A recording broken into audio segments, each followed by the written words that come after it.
Hello praise the Lord, good morning again. एक और बार धन्यवाद, स्तुति, तारीफ और जय जयकार प्रभु की है। हालेलुया। लालच बुरी बला है, इतना ही सुना था बचपन में, पर क्यों है ये समझाने वाला कोई नहीं था।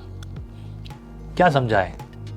Actually everyone does have some, सबके पास कुछ ना कुछ तो एक्सपीरियंस है, लेकिन बच्चों को इतना ही सिखाया जाता है।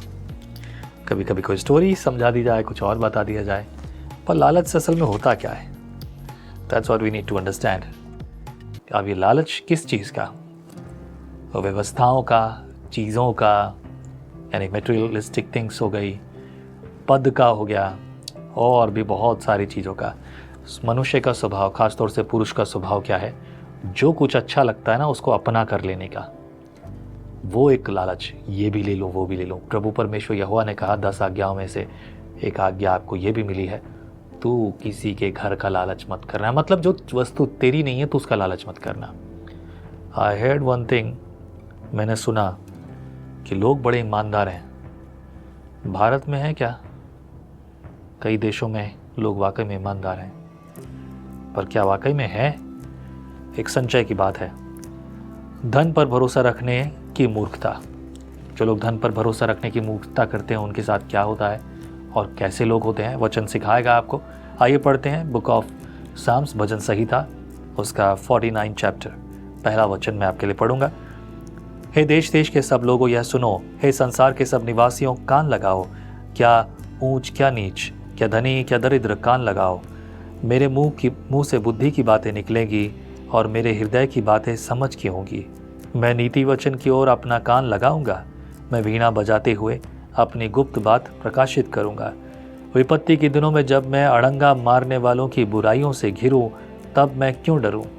जो अपनी संपत्ति पर भरोसा रखते हैं और अपने धन की बहुतायत से फूलते हैं, उनमें से कोई अपने भाई को किसी भांति छुड़ा नहीं सकता और न परमेश्वर को उसके बदले प्रायश्चित में कुछ दे सकता है, क्योंकि उनके प्राण की छुड़ौती भारी है, वह अंत तक कभी न चुका सकेंगे। कोई ऐसा नहीं जो सदैव जीवित रहे और कब्र को ना देखे, क्योंकि देखने में आता है कि बुद्धिमान भी मरते हैं और मूर्ख और पशु सरीखे मनुष्य भी दोनों नष्ट होते हैं और अपनी संपत्ति दूसरों के लिए छोड़ जाते हैं। वे मन ही मन यह सोचते हैं कि उनका घर सदा स्थिर रहेगा और उनके निवास पीढ़ी से पीढ़ी तक बने रहेंगे, इसलिए वे अपनी अपनी भूमि का नाम अपने अपने नाम पर रखते हैं।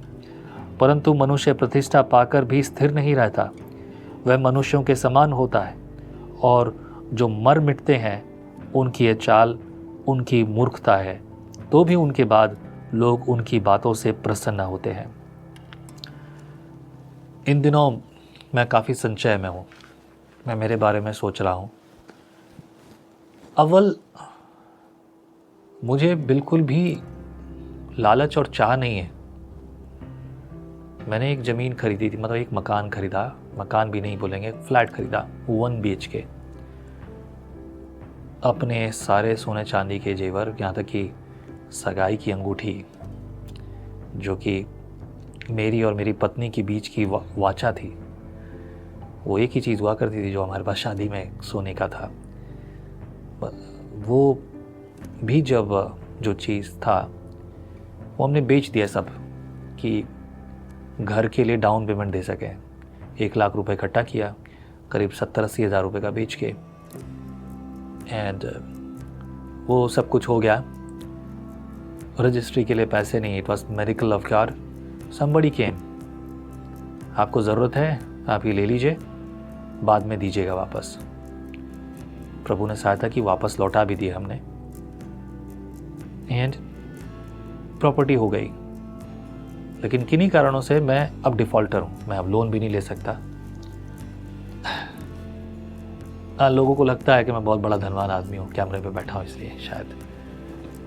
कभी कभी लोग कैसे कमेंट करते हैं कि चेहरा को देख के डर जाते हैं, बोले you are a big person. No, चलिए आप जो सोचते हैं वो ठीक है, fine. Let me tell you one thing. पता है क्या, मेरे मन में आज यही बातें हैं। मेरे पिताजी ने बहुत धन अर्जित किया, बहुत कुछ किया, लेकिन मेरे समय में आते आते सब कुछ ख़त्म। इसलिए हम राजा भोज से गंगू तेली हो गए, ऐसी बात मैं अपनी गवाही में बोलता हूँ। ठीक है, मतलब विरासत में मुझे मेरी खानदान से कुछ नहीं मिला है, कुछ भी नहीं, एजुकेशन भी नहीं मिली, मैं ये कह सकता हूँ। मेरे पिताजी ने विरासत में मुझे कुछ नहीं दिया है। कोई बात नहीं, आई एम ओके, अच्छा है, नहीं तो क्या कहते बिगड़े नवाब शायद। पर मैं नहीं था ऐसा, और वो सारी चीज़ें बहुत बचपन में ही सब कुछ बर्बाद हो गया उन्हीं के टाइम पे। ठीक है, पर पता है क्या, मैं इन दिनों ये सोचता हूँ कि मैं कोशिश करके कुछ पैसा अगर इकट्ठा भी कर लूँ। मैंने निर्णय किया कि मैं अब कोई भी चीज़ किसी भी रीति से लोन पर नहीं लूँगा, चाहे जो भी हो जाए। मैंने ऐसा प्रभु के सेवकों से सीखा है, मैं भी सीखता हूँ औरों से। प्रभु के सेवक मेरे आसपास भी हैं। उन्होंने मुझसे कहा, Akash you should not take any, Akash तुम कोई लोन मत लेना, भरोसा रखो। ऐसा है भैया, I don't have any problem now. मैंने लोन लेके भी बहुत देखा है, परमेश्वर ने उन सब से बाहर मुझे निकाल दिया। पर अभी भी 1-2 लोन हैं जिसकी वजह से मेरा नाम खराब चल रहा है। It's okay, fine, but let me tell you this, एक संपत्ति खरीदूं, पर इसके पीछे ऐसी कई सारी कहानियां हैं। मैं आपको बताऊं, मैं चर्च बनाना चाहता हूं, स्टूडियो बनाना चाहता हूं जहां बेहतर प्रोग्राम करें, लेकिन मन में कभी कभी ऐसे सवाल आते हैं, इतना सब इन्वेस्टमेंट करके भी क्या कभी मुसीबत अगर आए तो क्या मैं इन सब से बाहर निकल पाऊंगा? अभी भारत में बीते दिनों जो अगर आपको ध्यान हो तो सिक्किम में अचानक से बादल फटा, एक बार नहीं वो भी 2 बार। लीबिया में हजारों की संख्या में लोग मर गए। जिन्होंने ज़मीन खरीदी थी वो ज़मीन गायब हो गई उनकी, क्योंकि ज़मीन जैसी नहीं है। भारत में पहाड़ के पहाड़ ढह गए, वो ज़मीन, वो जो चीज़ें थी ना, जिस जगह पर उन्होंने बड़ी बड़ी बिल्डिंगें बना रखी थी, वो ज़मीन की ज़मीन, पहाड़ का पहाड़ गायब हो गया। कहाँ है हमारी ज़मीन? जो संपत्ति, जो पैसा बनाने में उसको लगाया था ना, वो तो अलग ही बात है, मैं उसकी तो बात ही नहीं कर रहा हूँ। वो सब कुछ जर्जर हो गया। चलो ठीक है, ज़मीन है आपके पास, लेकिन जो बिल्डिंग गिर गई, बिखर गया, आशियाना जिसके लिए आपने दिन और रात मेहनत किया था, उसका क्या हुआ? कुछ नहीं बचा है, ख़त्म हो गया है। मैंने ऐसे भी लोगों को देखा है जिन्होंने अपने जीवन के लिए कुछ रखा नहीं, दूसरों को दे दिया है। आपको ज़रूरत है, ये ले लो, उसको ज़रूरत है, ले लो ले लो ले लो ले लो। खुद के जीवन के लिए उनके पास कुछ नहीं है। बुढ़ापे में आज हैं वो लोग, कुछ नहीं है उनके पास। अब यहोवा ही चलाएगा, बस इतना ही है। अगर वाकई में कोई बड़ी मुसीबत आ जाए तो कुछ नहीं है उनके पास। I am looking at that, मैं देख रहा हूँ, अभी देख रहा हूँ, ऐसे लोगों को मैं जानता हूँ। बहुत कुछ अर्ज करने से क्या होगा, एक बड़ा सवाल है। मैं एक्सप्लेन नहीं करना चाहता, कुछ ऐसे मुद्दे भी हैं जिसके बारे में मुझे फिलहाल बात नहीं करनी चाहिए कैमरे पर। ये मेरे से संबंध नहीं है, भारत से संबंधित है, हमारे मसीह विश्वास से संबंधित है। अगर ऐसा रहा तो क्या होगा? क्योंकि इस पृथ्वी पर अभी बहुत सारी ऐसी चीजें चल रही हैं जो आगे चलकर बहुत, मतलब सब किए कराए पे पानी फेर सकती हैं आपकी। मैं सोचता हूं कि अगर हमारे पास पैसा भी है तो हम क्यों ना उसे आज लोगों की ज़िंदगी में इन्वेस्ट करें, ताकि वो उद्धार प्राप्त करें और आगे बढ़ें, rather than investing on property or something। मैं संचय कर रहा हूं, अभी भी मनन कर रहा हूं, क्या करूं इस पर विचार कर रहा हूं कि बनाऊं भी कि नहीं बनाऊं। किराए पर सब चीजें चल रही हैं, ठीक है, आज है कल नहीं है तो ओके फाइन, खत्म, कोई बात नहीं है। बट किसी संपत्ति के उजड़ जाने का तो गम नहीं होगा। जो लोग घमंड रखते हैं चीजों पर, उनका घमंड चकनाचूर हो जाता है। 6 वचन से पढ़ूंगा। जो अपनी संपत्ति पर भरोसा रखते हैं वे अपने धन की बहुतायत पर फूलते हैं। उनमें से कोई अपने भाई को किसी भांति नहीं छुड़ा सकता और न परमेश्वर को उसके बदले प्रायश्चित में कुछ दे सकता है, क्योंकि जिन उनके प्राण की छुड़ौती भारी है वे अंत तक कभी न चुका सकेंगे। कोई ऐसा नहीं जो सदैव जीवित रहे और कब्र को ना देखे, क्योंकि देखने में आता है कि बुद्धिमान भी मरते हैं और मूर्ख और पशु सरीखे मनुष्य भी दोनों नष्ट होते हैं और अपनी संपत्ति दूसरों के लिए छोड़ जाते हैं। वे मन ही मन यह सोचते हैं कि उनका घर सदा स्थिर रहेगा और उनके निवास पीढ़ी से पीढ़ी तक बने रहेंगे, इसलिए वे अपनी अपनी भूमि का नाम अपने अपने नाम पर रखते हैं, और जो कभी भी गायब हो सकता है। आप खुद, यानी कि मैं खुद, अगर मेरी संपत्ति अगर है तो दूसरों के लिए छोड़ जाएंगे। 12 पद में लिखा है, परंतु मनुष्य प्रतिष्ठा पाकर भी स्थिर नहीं रहता, वह पशुओं के समान रहता है जो मर मिटते हैं। उनकी यह चाल उनकी मूर्खता है, तो भी उनके बाद लोग उनकी बातों से प्रसन्न होते हैं। वे अधोलोक की मानो भेड़ बकरियां ठहराए गए हैं। उनका मृत्यु उनका गडरिया ठहरी, और भोर को सीधे लोग उन पर प्रभुता करेंगे, और उनका सुंदर रूप अधोलोक का कोर हो जाएगा और उनका कोई आधार न रहेगा।